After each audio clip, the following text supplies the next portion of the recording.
меня больше тянуло как-то к техническим наукам. Ну, думаю, буду жениться.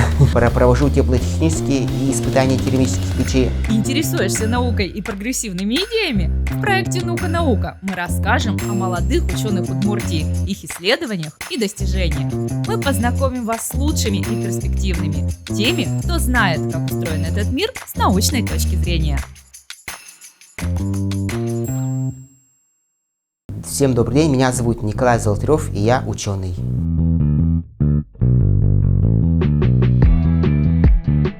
В настоящее время я работаю на предприятии ПАО «Ижсталь» ведущим инженером-технологом. Я начал заниматься научной деятельностью еще когда учился в ВИЖГТУ на бакалавриате. Я тогда выступал в научно-практических конференциях, так называемых выставках инноваций. Первый раз я выступил еще в 2018 году. Публиковался в электронном сборнике студенческих и инновационных проектов «Выставка инноваций 2018». Когда учился в школе, меня больше тянуло как-то к техническим наукам. И поэтому когда закончил школу, я решил поступать в ИЖГТУ имени Калашникова.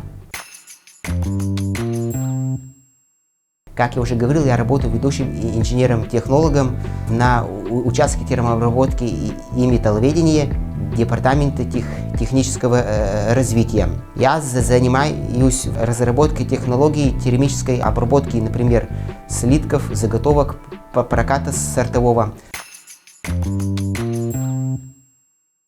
Процесс термообработки мы непосредственно можем контролировать уже я у себя на рабочем месте, то есть непосредственно удаленно. Здесь идет фиксация параметров режима термообработки.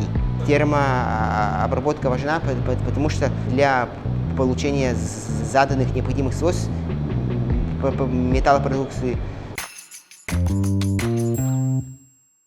Когда я учился на бакалавриате, я публиковался в сборниках студенческих и инновационных проектов, например, «Выставка инноваций 2018». У нас есть такая программа, называемая как «Молодые специалисты».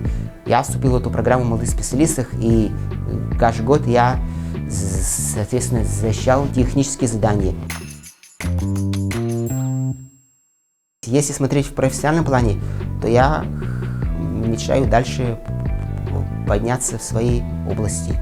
А если смотреть в личном плане, то все равно, думаю, буду жениться. Куда без этого.